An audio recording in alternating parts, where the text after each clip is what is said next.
matinale Tocsin, 7h30, 9h30, à la volée. Il s'en passe des choses en ce moment en France d'ailleurs et sur la scène internationale. Et en France, on a eu à 2 jours d'intervalle, 2 discours et 2 ambiances. Alors un discours politique d'abord, l'allocution d'Emmanuel Macron le 5 décembre, dans un contexte historique, il faut le dire, où sa proposition gouvernementale de budget pour la sécurité sociale a reçu une motion de censure des parlementaires, donc je le rappelle, des représentants des Français.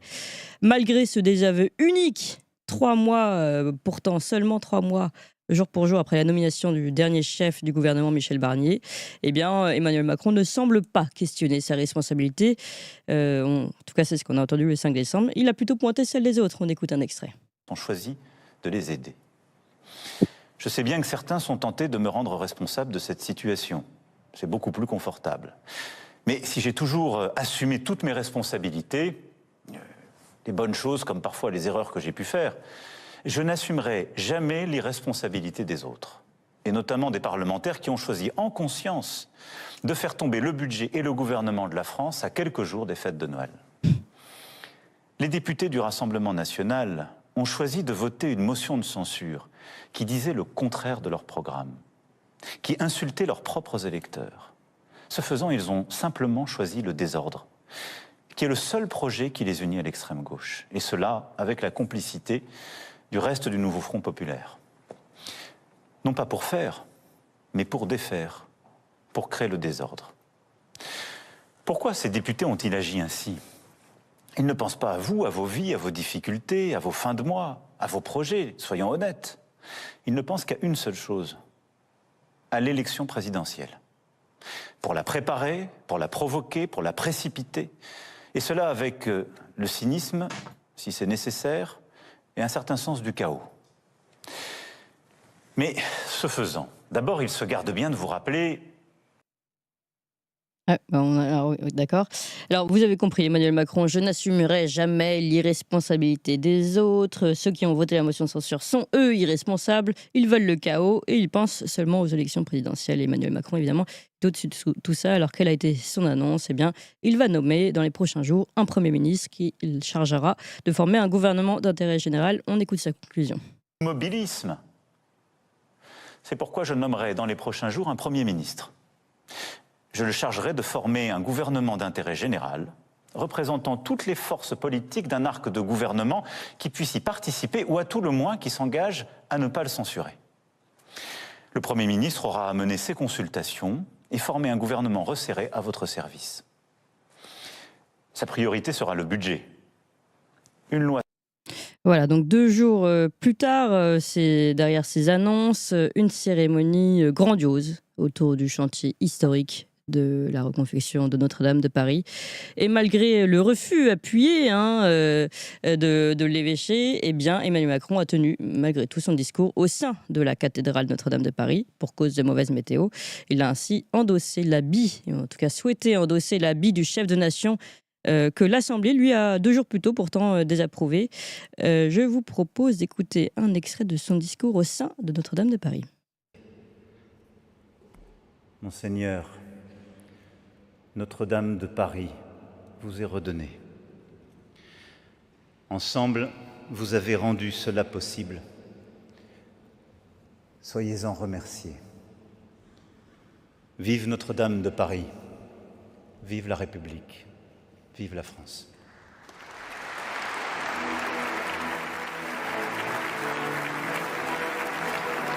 On avait aussi dans ce discours, cette cathédrale fut la métaphore heureuse de ce qu'est une nation et de ce que devrait être le monde. Voilà comment Emmanuel Macron essaye d'endosser, on va dire, l'habit de celui qui a dirigé et reconduit la reconstruction de Notre-Dame de Paris. D'ailleurs, moi, ça me fait un peu penser, mais on va en parler avec Jean-Frédéric Poisson dans quelques instants, ça me fait un peu penser à son discours de clôture des JO, où il essaye lui aussi là de rappeler que quelque chose, vous rappelez cette phrase, un sentiment que l'air était plus léger, que quelque chose avait changé, mais au fond c'est ça la vraie vie. C'est ce qu'on a vécu ces dernières semaines, disait Emmanuel Macron dans ce discours de clôture des JO. Une façon d'endosser un habit, alors que là encore il avait été désavoué par les élections européennes puis législatives. intéressant, hein, comme ces grandes cérémonies, que ce soit les JO ou Notre-Dame de Paris, permettent de récupérer peut-être ce qu'il n'a pas gagné en termes politiques. Mais c'est toute l'analyse que je vais proposer à Jean-Frédéric Poisson. Bonjour Jean-Frédéric Poisson. Bonjour Clémence Soudakova, bonjour à tous. Merci beaucoup d'être avec nous et pardon pour le retard. Nous avons eu des problèmes techniques en début de matinale. Jean-Frédéric Poisson, je rappelle, vous êtes président de Via la Voix du Peuple. Comment avez-vous réagi à ces deux discours ? Je suis un peu gêné pour vous répondre parce que je ne sais pas très bien sur quel pied danser en réalité. Je vais m'expliquer brièvement. D'abord, celui de la semaine dernière, enfin celui de post-censure est une catastrophe. C'est du Macron chimiquement pur, responsable de rien, même pas de ses propres décisions au fond, et qui met en scène une première dans l'histoire française des institutions. Le président de la République tape à bras raccourcis sur la représentation nationale et sur l'Assemblée. Je pense qu'il n'y a pas de précédent. Et je pense que c'est très grave parce que le pouvoir exécutif ne devrait s'interdire de parler dans les termes qu'il a utilisés de la représentation nationale et de ce qui est la première expression de la souveraineté nationale, c'est-à-dire l'Assemblée. Il l'a fait dans des termes insupportables, continuant d'alimenter la mécanique qui a produit au fond la situation terrible dans laquelle nous sommes, c'est-à-dire le chef de l'État, non pas comme chef de l'État, mais comme distributeur de bons points, comme arbitre des élégances, comme déterminant lui-même qui a le droit de jouer, qui n'a pas le droit de jouer. Un peu comme dans le projet de loi sur l'euthanasie, au fond, où on détermine qui a le droit de vivre et qui n'a pas le droit de vivre. C'est un peu la même logique, au fond, de tri sélectif, si j'ose dire, pour des critères qui ne sont évidemment jamais les mêmes. Donc ce président-là, Macron, doit partir, ça fait pas l'ombre d'un doute. Et comme je l'ai dit dans la communication que j'ai faite à cette occasion, la censure est peut-être pas l'idéal, mais tout ce qui peut rapprocher le président de la République de la porte de sortie est bon à prendre, donc prenons. Et puis il y a Notre-Dame. Et alors là, on a un autre Macron. Oui. C'est-à-dire un discours d'une sobriété comme je ne crois pas l'avoir entendu depuis 7 ans. Alors avec toujours ce ton un peu mièvre, surjoué, doucereux, faussement ému, enfin moi j'ai vraiment du mal, même physiquement, à entendre, mais qui a accepté la réalité qui s'est imposée à lui, parce que la Sainte Vierge est plus fort que tout ça. Voilà, on est grand quand on est capable de se ranger derrière plus grand que soi. Notre-Dame est une des plus grandes choses que la France ait jamais réalisées. À l'hommage d'une des plus belles, de la plus belle créature seulement humaine qui ait jamais foulé le sol de notre terre. Je parle de la Vierge Marie. Et donc ça méritait de se faire petit en face de ça, et dans une large mesure, il a réussi à le faire. Et je pense que les macronistes peuvent, d'une certaine manière, nourrir des regrets, parce que comme chef de l'État, c'est lui qui a donné l'impulsion, il a fait son métier, il faut le lui reconnaître. Il a su s'entourer des personnes idoines, il faut le lui reconnaître. Il a su voter des lois spéciales pour contourner la technocratie et faire en sorte que la haute fonction publique ne bloque pas ce qu'elle a l'habitude de bloquer ou de ralentir. Et puis, il a laissé faire ceux qui savent. Et imaginez que la France ait été gouvernée ainsi depuis 7 ans, avec la même méthode, avec le même état d'esprit. Je mets de côté le contenu de son projet politique, qui reste néolibéral, absolument à jeter. Et je mets de côté aussi la conception qu'il a de l'Église. Il avait dit au Bernardin en 2018, faites de l'action sociale, faites de l'école, mais abandonnez Jésus-Christ parce que Jésus-Christ, c'est pas très sérieux. C'est une citation, bien sûr, de ma part, que nos auditeurs ne se méprennent pas. Donc il ne comprend pas ce que c'est que l'Église, il ne comprend pas ce que c'est qu'une religion, mais d'une certaine manière, la Vierge Marie et Notre-Dame de Paris l'ont écrasé, et il a résisté moins que d'habitude. Donc je me dis, voilà, le Macron que nous avons connu est toujours le même. Il est capable de démontrer un peu d'humanité et d'humilité de temps en temps. Il aurait fallu le faire davantage, mais c'est trop tard. Maintenant, c'est pas Notre-Dame qui va me faire changer d'avis sur le discours post-censure. Est-ce que, parce que j'entends bien ce que vous dites, quand vous dites je ne sais pas sur quel pied danser, puisque finalement, et moi, pareil, j'ai interrogé un peu des personnes autour de moi, beaucoup de personnes, même pas politiques, pas d'hommes politiques, mais de Français ont été étonnés en bien par par le discours d'Emmanuel Macron au sein de Notre-Dame. Déçu bien, exactement. Par le discours d'Emmanuel Macron au sein de Notre-Dame. Est-ce que c'est pas le problème, c'est que on peut rappeler par exemple à Philippe de Villiers qui avait été très convaincu par les prises de parole d'Emmanuel Macron quand il est allé lui rendre visite au Puy du Fou, et puis finalement très déçu après. Est-ce que c'est pas aussi le problème entre guillemets d'Emmanuel Macron que de savoir faire entendre à ceux qui veulent l'entendre au moment où ils veulent l'entendre un certain discours, et ne pas tenir ce discours, et ne pas être ne pas le porter surtout. Et première question. Et deuxième, vous avez dit on est grand quand on accepte de se ranger derrière plus grand que soi.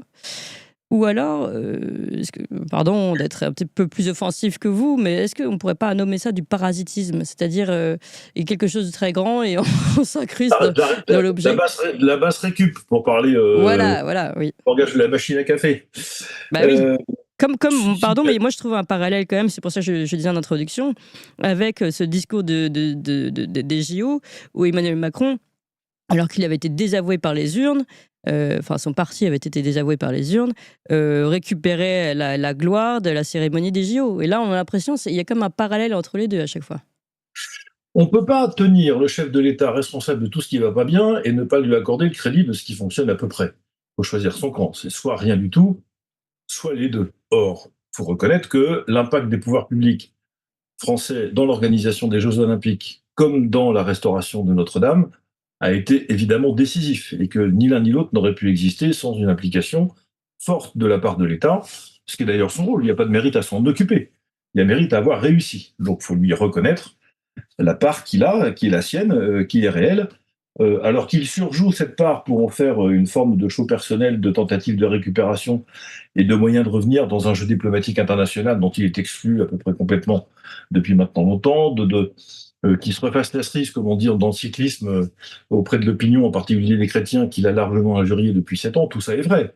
Qu'il en profite, ma foi, ça fait partie du théâtre politique et du jeu de la communication. Dans le principe, ça n'est pas choquant. C'est pas étonnant en tout cas. Mais je pense malgré tout que vous avez parfaitement raison. Il a cette capacité à dire aux gens ce qu'ils ont envie d'entendre. La surprise qu'on peut avoir et le regret que pourraient nourrir ses partisans, c'est de se demander pourquoi il ne l'a pas fait pendant 7 ans. Parce que c'est quand même mystérieux. Mais si, mais il l'a fait. Il a une fois. Non, mais le discours, il les tient, les discours qui sont censés être rassurants d'un côté et puis de l'autre. Le problème, c'est qu'il ne peut pas satisfaire tout le monde en même temps. Donc un jour, il penche à gauche, un jour à droite. Je visais pas ça, Clémence Oudiakova. Je disais sur la méthode de gouvernement. Encore une fois, ce qui est clé dans la rénovation de Notre-Dame, il y a 3 choses. Il y a la capacité de contourner le poids de la haute fonction publique française et ses capacités d'inertie et de ralentissement. Pas que de la haute fonction publique, de l'État en général. Ça s'appelle une loi spéciale. 2, le fait de nommer des compétences idoines aux bons endroits. Reconnaissez qu'on n'a pas été gâté depuis 7 ans en matière de compétences aux bons endroits, au gouvernement et ailleurs. Et 3, le fait de s'appuyer sur le peuple français.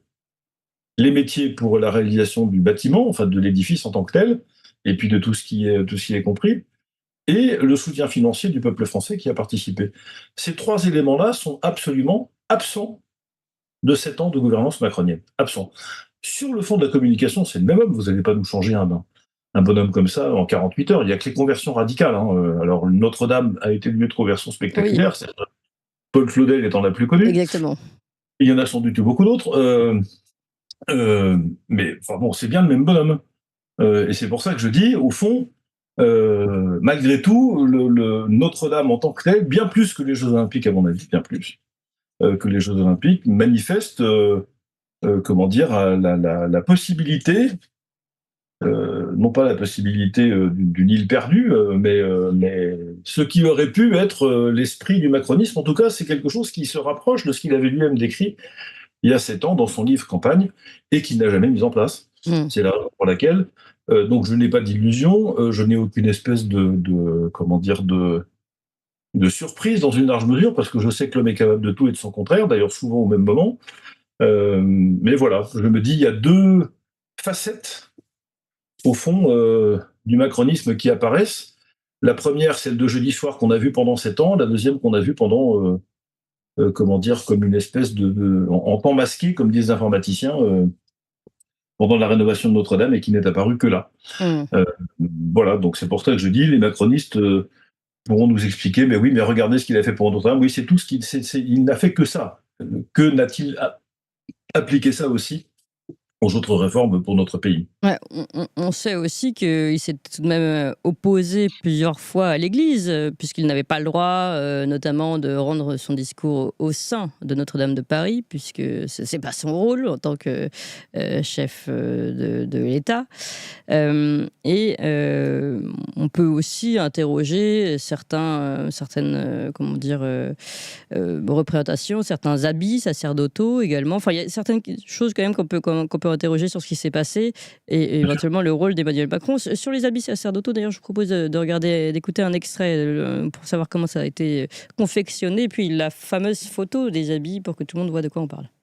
Absolument, Jean-Charles de Castelbajac, vous savez, donc il a 75 ans aujourd'hui, il a habillé Andy Warhol, Lady Gaga, Madonna, Katy Perry. C'est sa 3e collaboration avec l'Église. En 87, il avait déjà collaboré avec l'Église. En 97, c'est lui qui avait habillé le pape pour les JMJ, les Journées mondiales de la jeunesse. C'est l'ancien directeur artistique de Benetton, ce qui veut donc dire que pour lui, la couleur, c'est essentiel. Et on l'a bien vu, on l'a vu dans la tenue arborée par Monseigneur Ulrich hier. C'était très très coloré. Il a réalisé tout spécialement les chapes, les mitres, les étoles, les chasubles, les dalmatiques et les bannières qui ont été arborées par les évêques, les archevêques, les prêtres, les diacres et les chanoines hier. Et les techniques utilisées par le styliste sont-elles aussi révolutionnaires? Absolument, puisqu'il a à la fois travaillé la broderie, alors je cite la broderie de paillettes martelées, donc qui est une technique très très ancienne, mais aussi la technique du flocage et du matelassage, qui sont des techniques qui sont plutôt utilisé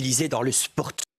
Voilà, bon, vous avez compris, hein, donc le styliste de Castelbajac qui a habillé eh bien, tous ceux qui étaient présents et notamment Monseigneur Ulrich à cette cérémonie. On va voir ensuite une photo, vous pourrez voir d'autres encore vêtements. Comment vous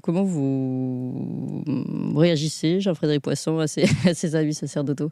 Alors de deux façons, trois façons. La première, bon, c'est on pourrait être tenté de considérer que c'est un peu l'écume des jours par rapport à l'événement Certes. planétaire, politique, mais surtout spirituel que représente non pas la réouverture de Notre-Dame, la permanence de Notre-Dame dans les siècles. C'est ça l'information, c'est qu'elle est encore là, 850 et plus de 850 ans après sa dédicace. Deuxièmement, il est vrai que ces vêtements-là constituent une entorse au code habituel de la liturgie de l'Église, et que la liturgie de l'Église est elle-même signifiante, c'est-à-dire que les célébrants ne mettent pas n'importe quelle couleur à n'importe quel moment en fonction de ce qui leur plaît. Tout ça est codifié, il y a des symboles spirituels derrière ça, derrière les symboles spirituels, il y a à la fois la déclaration d'une foi et puis l'appel, à partager cette foi. Après, troisièmement, pour cet événement exceptionnel, on a voulu faire élaborer des vêtements liturgiques exceptionnels. Ça se fait aussi de temps en temps, c'est pas une nouvelle. Alors après, on aime ou on n'aime pas. Mais cette idée d'une croix en or qui est le symbole du rayonnement du sacrifice du Seigneur, les couleurs qui partent de tous les côtés, qui marquent le rayonnement universel, sans doute la conjonction de toutes les couleurs des temps liturgiques réunies au même endroit qui disent un peu que cette Église est de tous les temps et que la foi est de tous les temps. Voilà, il y a une lecture aussi qui me paraît pas... on n'est pas dans le sacrilège, si vous voulez. On est dans une espèce d'innovation. On peut se demander si elle avait quelque chose à faire à cet endroit-là et à ce moment-là. Je crois pas que ce soit si grave que ça. Voyons-y. Une capacité aussi... une nouvelle capacité ou une capacité renouvelée du rayonnement de Notre-Dame à travers le monde. D'accord, vous prenez ça plutôt bien, vous, ces vêtements jaunes, Oui, rouges enfin, et oranges. encore une fois, je peux pas être soupçonné d'être progressiste sous aucun rapport. Pourquoi vous dites ça? J'aime bien le progrès, je préfère le bien, comme dit l'autre, mais voilà, je pense qu'il y a quelque chose d'anecdotique, même si je comprends ceux qui disent que c'est signifiant, ils ont raison. Ils ont raison. Il y a aussi dans la liturgie catholique des tenues particulières qui sont parfaitement prévues pour ce genre d'événement. Ça existe. L'Église, avec 2000 ans d'histoire, on pensait bien qu'il n'y a pas beaucoup de choses qu'elle a laissées de côté en termes de procédures, de codes, etc. Donc tout ça existe. L'archevêque de Paris a souhaité s'en affranchir. Bon, voilà. Est-ce que c'est grave? Non, je pense que ça n'est pas grave. Si c'est pour dire, c'est toujours pareil, c'est un problème d'intention. Si c'est pour dire non au code, non à la tradition, non à tout ce qui est derrière nous, parce que ça n'a plus aucun sens, ça n'a pas d'intérêt, alors là, il y a un problème. Si c'est pour dire, profitons de cette occasion pour accroître et augmenter le rayonnement de l'Église, y compris en adoptant une tenue à titre exceptionnel et uniquement pour cet événement qui soit plus moderne, écoutez, c'est pas si pire. Dans quelle intention sommes-nous? Il faudra demander à celui qui a décidé ça, c'est-à-dire l'archevêque de Paris. Oui. Alors, pour conclure, Jean-Frédéric Poisson, donc on a bien compris deux discours, deux analyses différentes du même homme. Quel est votre et avec tout ce qui se joue en ce moment, quelle est votre analyse sur cet homme qui est capable d'avoir deux faces Elle et n'a sur pas ce qui va changé. suivre? Ouais. Je pense la même chose de cet homme depuis 9 ans, c'est-à-dire depuis qu'il est entré, bientôt 10 d'ailleurs, depuis qu'il est entré à Bercy. Non, 10 ans, d'ailleurs. Depuis qu'il est entré à Bercy comme ministre de l'économie, ce qui a permis au Parlement de l'époque de le découvrir. C'est un homme orgueilleux, qui n'est pas psychologiquement complètement stable, qui est capricieux, c'est un hypermnésique, gros travailleur, parfait connaisseur des dossiers qu'il a à traiter, ça on ne peut pas lui retirer. Séducteur pour ceux qui y sont sensibles, ça n'a jamais été mon cas. Mais la première victime de l'intelligence, de l'orgueil, pardon, c'est l'intelligence. C'est-à-dire cet homme a une incapacité à comprendre ce qui se passe autour de lui qui est saisissante. C'est un des pires managers de l'histoire, c'est un des pires DRH que je connaisse, et j'en ai rencontré de pas bons. Enfin, c'est une catastrophe ambulante. Donc ça continue. Et c'est pourquoi je disais tout à l'heure, tout ce qui peut le rapprocher de la porte de sortie de l'Élysée est bon à prendre, je maintiens ça. Ceux qui prédisent le chaos n'arrive pas. La Bourse de Paris, je n'ai pas vu comment elle a ouvert il y a une demi-heure, mais enfin, après l'annonce de la censure, elle s'est plutôt bien portée, de même que les marchés financiers. Donc tout le monde comprend qu'en réalité, les institutions fonctionnent. La preuve, puisque tout ce qui se passe est inscrit comme tel dans la Constitution. Deuxièmement, que le problème, tout le monde comprend petit à petit que le problème n'est pas l'Assemblée nationale ni la décision du peuple français qui fait bien ce qu'il veut, c'est ce qui est écrit là aussi dans la Constitution à l'article 2, il est souverain. Mais le problème, c'est le chef de l'État, donc il faut que le chef de l'État s'en aille. Je n'ai pas changé d'avis. Après, le jeu des partis politiques, c'est le jeu des partis politiques, que voulez-vous que je vous dise. On s'interroge de temps en temps sur le point de savoir si ils ont autre chose en tête que leur propre intérêt. Le propre intérêt fait partie de la réflexion, bien sûr, mais il y a aussi des gens qui croient à quelque chose dans les partis politiques, ça existe. La question de savoir à quel endroit ils mettent ces convictions par rapport aux arbitrages qu'ils doivent faire. Le problème, il est très simple à décrire.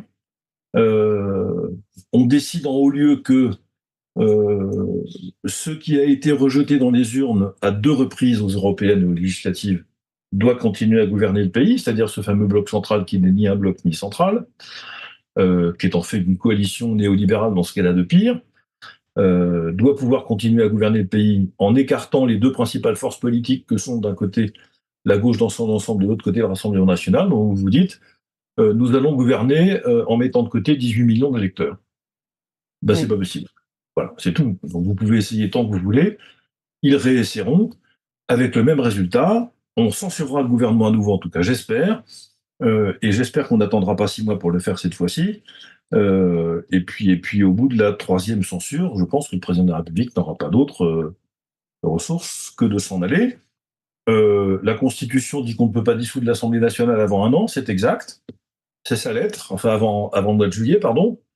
Très bien, c'est exactement ce qu'elle dit. Maintenant, je partage assez l'avis qui a été évoqué sur votre antenne tout à l'heure par M. Benassa, qui disait, après tout, la souveraineté populaire est telle que si on constate une situation de blocage, une élection présidentielle anticipée, et que la seule moyen de débloquer, c'est d'organiser une élection législative avant ce fameux délai de juillet, eh bien, il faudra le faire, on le fera.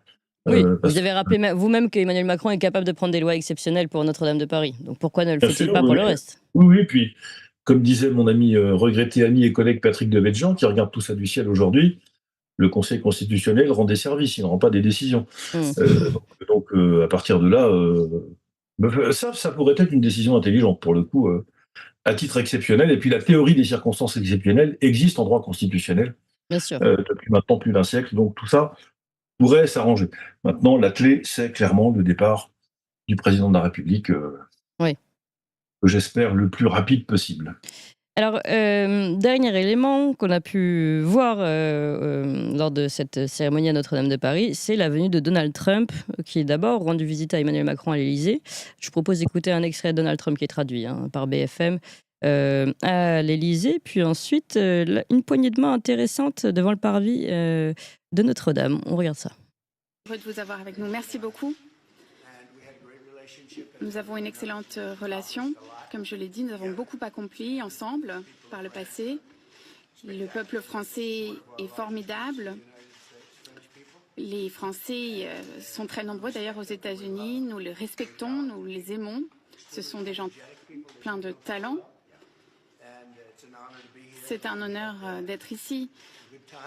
Nous avons passé un bon moment ensemble, avec beaucoup de succès dans notre travail commun, dans la défense, l'offense. Et on voit que le monde devient un petit peu fou et on va en parler. Merci beaucoup. Voilà, c'est intéressant. Il dit on voit que le monde va devenir un peu fou. Alors, les Français sont très bien, machin. On voit que le monde est en train de devenir fou et on va en parler. Donc, déjà intéressant. Emmanuel Macron qui s'empresse de dire merci beaucoup. Et regardez cette poignée de main devant le parvis de Notre-Dame. Ça, c'est très curieux.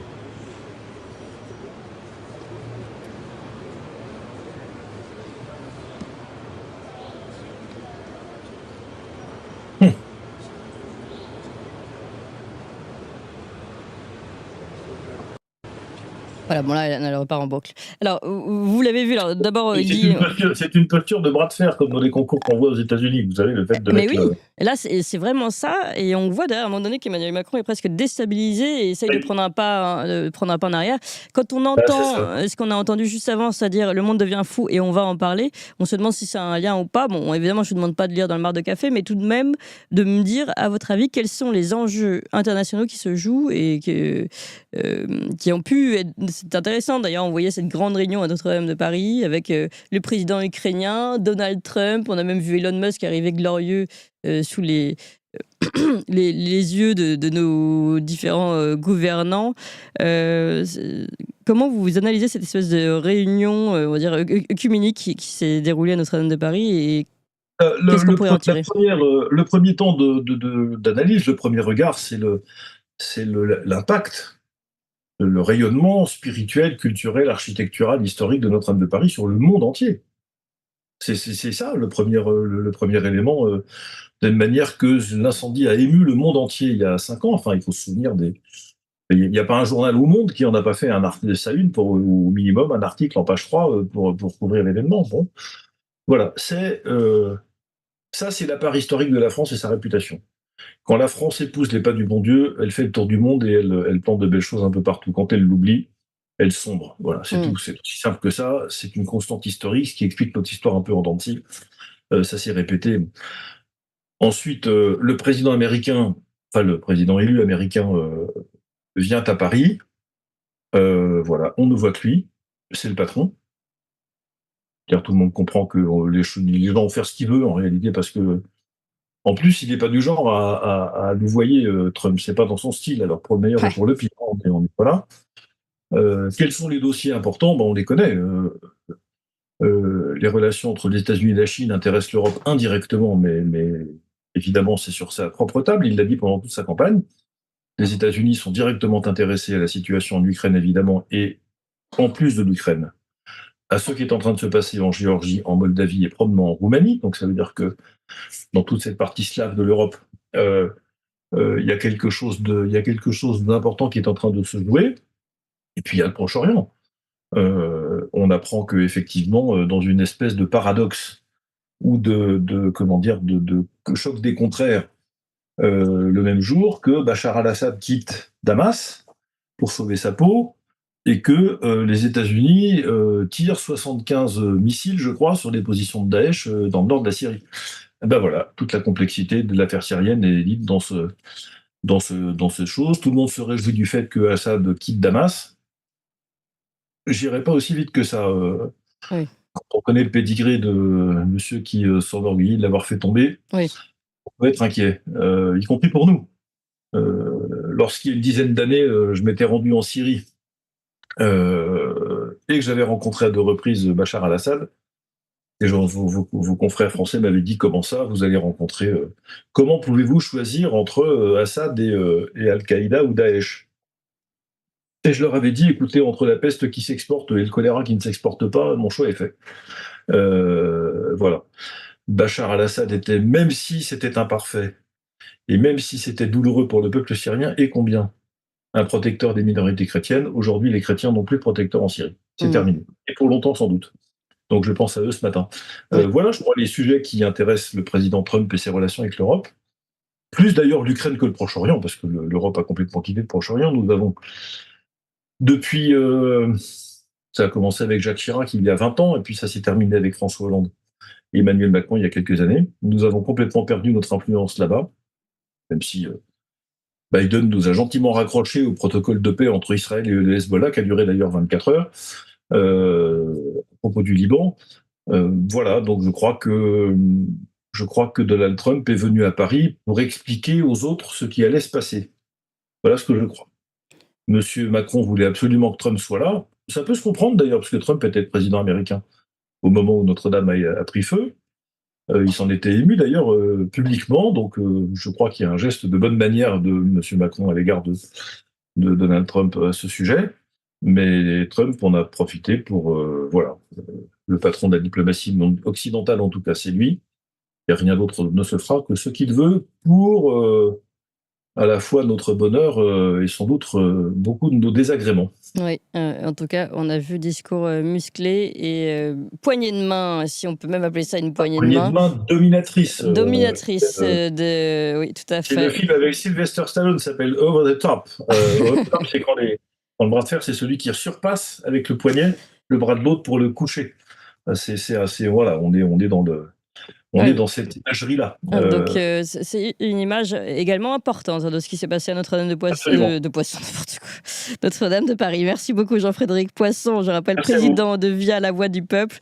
Et merci à vous tous, chers amis. Nous étions encore une fois les premiers ici, la première matinale sur YouTube de tous les médias français. Les premiers grâce à vous, les premiers également avec les autres plateformes qu'on peut compter. Il n'y a pas que YouTube, vous pouvez nous suivre sur Twitter et sur les autres plateformes.